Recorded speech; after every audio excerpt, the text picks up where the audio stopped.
শুভেন্দু অধিকারীর বক্তব্য আর নতুন রাজ্য দেখুন, সভাপতি বক্তব্য পারস্পরিক বিরোধী। রাজ্য সভাপতি তো আমাদের অথরিটি, সাংবিধানিক পদ, তিনি নির্বাচিত, তিনি যেটা বলবেন সেটা আমরা মেনে চলব। কিন্তু কোনো ঘটনা, কোনো পরিপ্রেক্ষিতে একাধিক নেতা একাধিক বক্তব্য রাখতে পারেন। পার্টি বসে বিবেচনা করবে কি করবে, ভোট দেবে কিনা মুসলমানরা ঠিক করবে। আমরা তো ভোট সবার আশা করব, কাজ সবার জন্য করছি, সবকা সাথ সবকা বিকাশ। সব হিন্দুরা আমাদের ভোট দেয় না, সব মুসলমানরাও দেয় না, দেবে কালকে। দাদা, আপনার রাজনৈতিক ভবিষ্যৎ তাহলে কি দাঁড়ালো? সেটা পার্টি ঠিক করবে, কার ভবিষ্যৎ কে ঠিক করতে পারে সে তো লেখা আছে ভগবানের খাতাতে। আপনি নিজে কি ক্যালকুলেট করছেন, মানে কোন দিকে যাচ্ছে ব্যাপারটা? আমাকে ভারতীয় জনতা পার্টি নিয়ে এসে তার জায়গা দিয়েছে পার্টিতে। আমি রাজনীতি করতে নিজের থেকে আসিনি, আমার সেটা কোনোদিন করিও নি। পার্টি চেয়েছে, আমি একজন কর্মী হিসাবে পার্টিতে এসেছি। পার্টি আমাকে সাধারণ সম্পাদক রাজ্যে বানিয়েছে, সভাপতি দুবার বানিয়েছে, আমাকে এমএলএ বানিয়েছে, এমপি বানিয়ে টিকিট দিয়েছে। আমি কোনোদিন কিছু চাইনি পার্টির কাছে। আর এমনকি আজকে পার্টি আমাকে যে গাড়ি দিয়েছে আমি ব্যবহার করছি বা সিকিউরিটি, সেটাও আমি কোনোদিন চাইতে যাইনি। ঘটনা পরিপ্রেক্ষিতে পার্টির প্রয়োজন মনে হচ্ছে।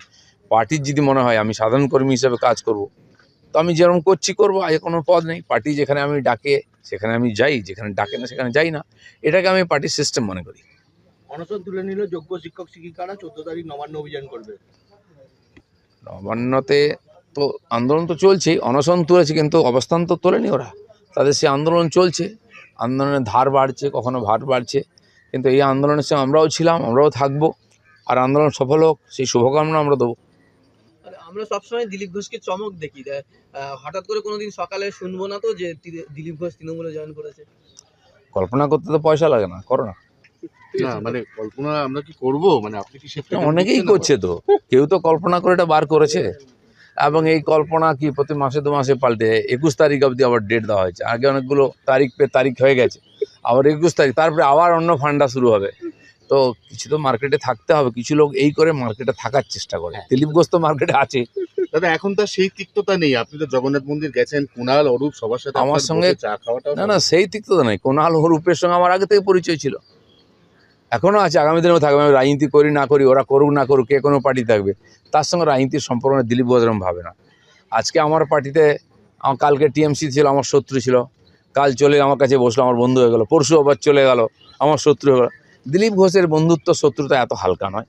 যারা এভাবে করে তাদের রাজনীতির ব্যবসা করে, তাদের সমস্যা আছে, ঠিক আছে, থাকতে হয়। দিলীপ ঘোষের এরকম সমস্যা নেই। কিন্তু দাদা, বলা হচ্ছে যে জগন্নাথ দেবকে সাক্ষী রেখে শ্রমিক ভট্টাচার্য বলছেন যে বঙ্গোপসাগরেই তৃণমূলকে বিসর্জন দেব, ওই জগন্নাথ মন্দিরে বিজেপির পক্ষ থেকে আপনি প্রতিনিধিত্ব করেছেন। আমি কারো প্রতিনিধিত্ব করিনি।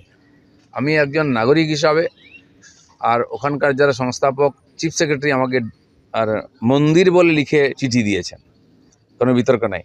সেই জন্য আমি একজন সম্মানীয় নাগরিক হিসেবে, সম্মানীয় সরকারি আয়োজন ঠিকই আছে, আমি গেছি। কারণ আমি মনে করি ওই মন্দির তৈরিতে আমারও ট্যাক্সের টাকা আছে, সমাজের টাকা আছে, কারো পৈতৃক সম্পত্তি নেই।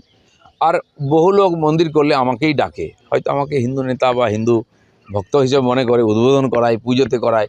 আগামী 20 তারিখ আমাকে উত্তরপাড়ায় ডেকেছে, সপরিবারে গিয়ে রুদ্রাভিষেক করবো ওটা শিব মন্দিরে। তো তারা যদি ডাকে আমি যাব না? কোন পার্টির কে কী করতো, তার বাবা কি পার্টি করে, তার ছেলে কি করেছে, আগামী দিনে কী করে, ওই ভেবে আমি কারোর সঙ্গে বন্ধুত্ব করি না।